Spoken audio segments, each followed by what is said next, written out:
let's welcome in a very special guest now. Gopal Agrawal from Edelweiss is now joining us. He looks at the M&A pack and the Pharma pack from the investment banking space. Gopal, thanks so much for taking out time for us. Let's start with what's happening in the M&A space as far as Pharma is concerned. So you've seen multiple deals. We've seen a lot of Pharma interest coming in from PE players, a lot of strategic noise of people selling their businesses. Do you expect both these deals or PE buyouts in smaller companies will only increase?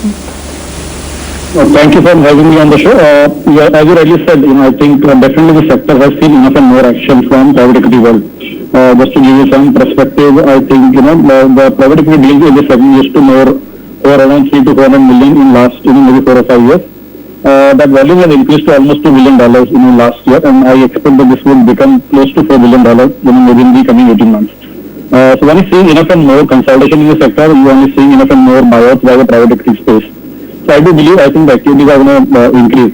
Just to give you some kind of a data point, we are talking about Pharma as an industry which is roughly $40 billion, in terms of domestic market and another 25 billion, in terms of export market. And my sense is this is going to double from here in next 4 to 5 years, which would mean that the sector would need enough and more investment, which would come through the private equity guys and would see a different bit of consolidation as well.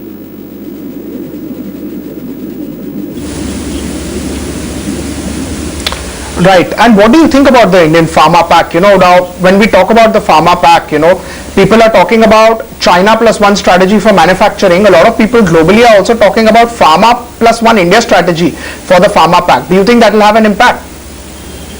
Good. So just to again give you some data numbers, the overall, let's say, and one of the biggest beneficiaries of that would be the API sector. So just to give you some numbers there as well, roughly, the API market world over is around $250 billion. And currently exports from India is only worth $4 billion. And someone like China does close to 35 billion, which is almost like 10 times of India. So even if one was to, have a situation where 10% of China, what we call API market was to move in India, we're talking about Indian market doubling. And a lot of it is driven, as you rightly said, by, a lot of European and US companies wanting to have a situation where they're talking about, moving, from China to India. So to that extent, of course, one sees enough and more, let's say, growth in the sector. And one of the reasons, why the sector would see enough and more growth as well is that earlier, the API company used to be smaller in size. One has seen enough and more scale in this. The companies have grown large in size, and which is where, as I said, a lot of private equities are coming, and they are not only investing, let's say, growth capital, but what they are doing is they are doing buyouts. So a lot of, consolidation is going to happen in this space, and private equity players, according to me, will play a large role in this consolidation. Because this industry would require a decent amount of capex, especially the companies which are in API segment, which are into contract manufacturing, which are into the bulk drug. These industries do require X amount of capex, and which is where the private equity guys will come handy. And you have seen some of the recent investment by the likes of KKR, Advent, and Carlyle. So there is enough and more appetite, I would say, for investors to invest in this segment.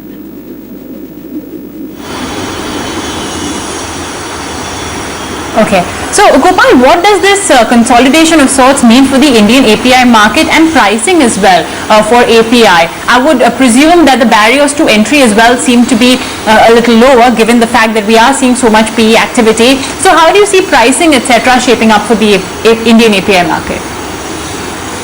So I guess two ways to look at it, So, you would have roughly, let's say, close to $250+ billion, Pharma does being operated in next 4 to 5 years. Which would mean that enough and more business will flow to countries like India and China. So would there be a kind of a pressure on, let's say, the pricing? Maybe the answer to that is yes.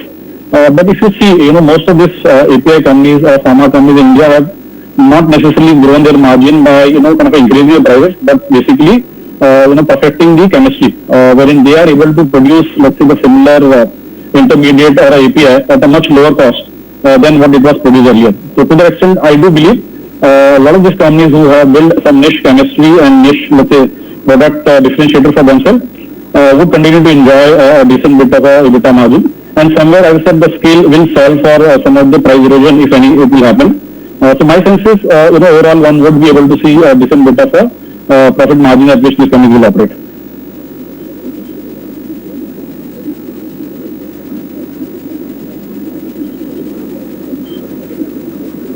You mentioned that the pharma segment.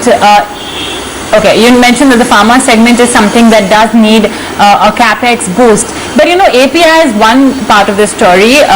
The way pharma is shaping up, not just in India but in the globe as well, is introduction of technology. With what online models, etc. available. Do you see activity happening on the more new age pharma companies as well, or has it been largely towards the more basic API sector? So I would say, if I was to divide, the pharma companies in two segments. One is the companies which are more in the front end or in the formulation space. I think those companies are going to probably grow at maybe a bit of a steady pace. The other segment, which is either the API, the contract manufacturing, the bulk drug, or supply of consumables in general, to the pharma or pharma intermediates, is something which is going to see enough and more growth. As I said, again, these are the industries where, there is enough and more business which would move, let's say, from countries like China, Europe and US, and which is where I do believe from a sheer growth perspective, one probably would see more growth in this segment. Of course, there would be, some what we call companies which probably will flourish on the new age as well. But my sense is largely the Indian pharma market is going to be driven by this.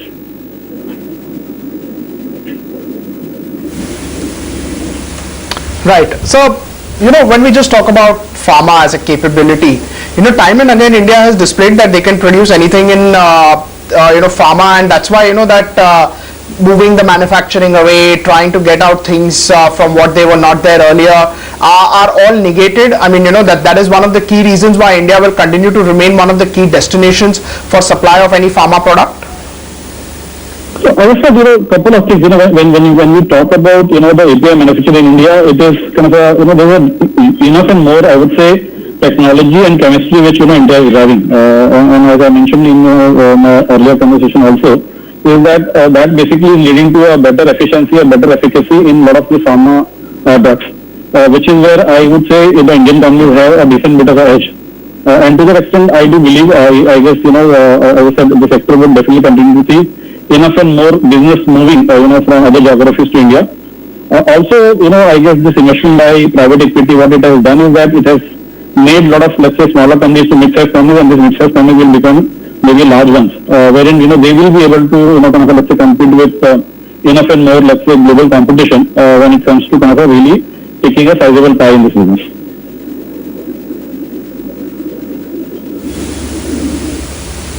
Right, sir. Thank you so much, sir, for taking out time for us. Always good to get perspective from you. That was, of course, a discussion on the pharma pack and then is expected. On that note, we're taking a break. Markets absolutely flat, but it's the broader markets that's up 3%, 0.3%, sorry, not 3%.